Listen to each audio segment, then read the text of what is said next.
ها مولانا صاحب دا راته وایي چې څنګه نن تاسو ته پته چې جمعیزبرګه ورځ د تاسو مونځ ادا کړو که نه نن سبا تاسو ته پته چې زموږ انډیا سره حالات خراب دي او په دې موقع باندې آصف علي زرداري صاحب یو بیان ورکړو چې یاره مولانا صاحب دې وایي دغه فضل الرحمن صاحب چې یاره چې کله هغې اواز وکړو نو مولانا صاحب پسې به مونږ روان یو نو په دې موقع باندې چې د ملک حالات خراب دي نو تاسو به سړکونو ته وځئ دا روډونه وبندوئ څه به ویل غواړئ دې باره کې بسم الله الرحمن الرحیم زمونږ ټول قوم ته دا پیغام دی چې څنګه خلکو ته او تاریخ ته دا خبره معلومه ده چې د پاکستان په حصول کې په ازادېدلو کې د علماء کرامو د صوفیای کرامو د ځوانانو زمونږ د مشرانو په آبادېدلو کې لاس و مونږ دا نه غواړو چې په پاکستان په نقصاناتو کې په انتشار کې د علماو نوم دی چې کوم دی هغه سر فهرست شي نو لحاظه زما ټول قوم ته دا درخواست دی چې ملک کې د افراط تفریح یا دغه رنګې انتشار سبب چې کوم دی یو فرد هم چې کوم دی هغه ونه ګرځي ځکه چې حکومت په هر طریقې سره راشي نو هغه حکومت وي لحاظه 15 کالو لپاره دا خلکو منتخب کړی دی وزیر اعظم عمران خان صاحب زمونږ وزیر اعظم دی د ټول قوم وزیر اعظم دی مونږ 15 کاله د اتباع کوو په جایز امورو کې لحاظه مونږ د دې چې کوم دی هغه د انتشار سبب چې کوم دی هغه نه ګرځو نه خپل افرادو ته چې کوم دی اجازه ورکړو چې هغه د انتشار سبب وګرځي جی ها مولانا صاحب یو راته دا ووایه چې نن سبا تاسو ته پته را چې په انډیا کې چې معمولي یو ټوسو شي معمولي یو دماکو شي معمولي یو ډزو شي نو الزام چې په پاکستان باندې لګي نو دې حوالې سره به تاسو څه وایي چې هغې مطلب صابل ورځ چې دماکو شو هغې فوجیان پکې چې هلاک شو او په پاکستان باندې الزام ولګولو نو زموږ چې څنګه تاسو ته پته ده چې کوم موجوده پرایم منسټر دی هغې وله چې ډېر سخت جواب ورکړو په دې باندې عوام ډېر زیات خوشحالي تاسو به دې باره کې څه وایي څه جذبات لري اعوذ بالله من الشیطان الرجیم بسم الله الرحمن الرحیم قال الله عز وجل في قرآنه الكريم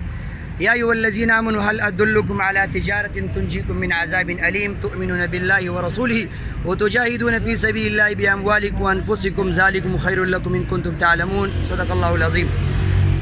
د قرآن کریم مبارک آیات ما تلاوت کړلو زما د الله په ذات باندې قسمی فیصله د عمران خان په لاس کې ده ځکه الله رب العزت وایي زه تاسو داسې تجارت وښیم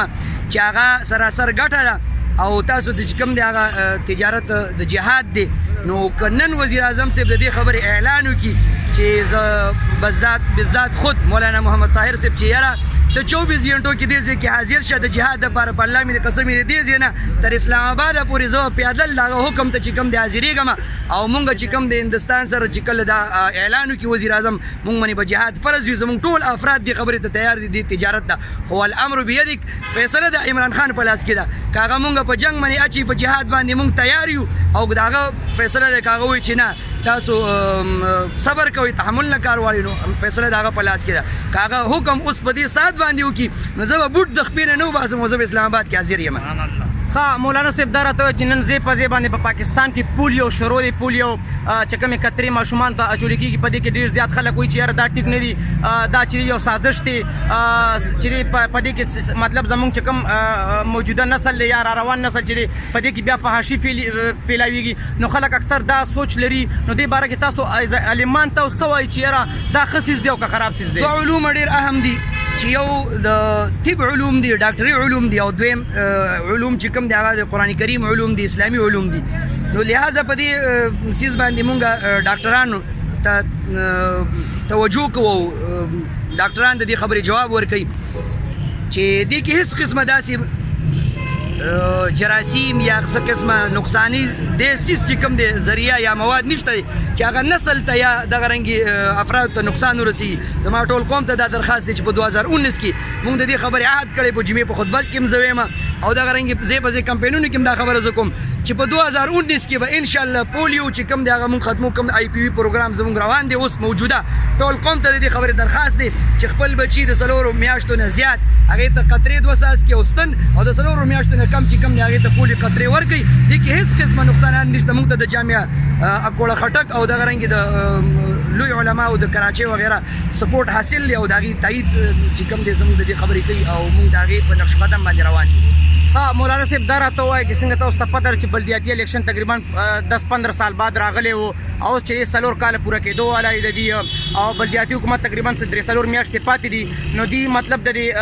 بلدیاتي حکومت خو چلیدو خو نه چلیدو عوام ته خوشاله دي خوشاله نه دي کار پکې شو نه شو را روان ځل کېدل پکار دي کنه دي کېدل پکار بس حکومت خو چې کوم دی اوس سا واخیستل او یو خپل ورک یې وکړلو نو دا په حکومت باندې ده چې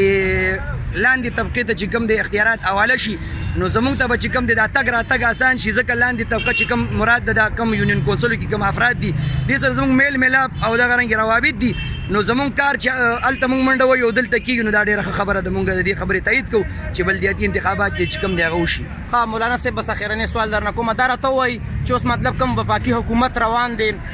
نو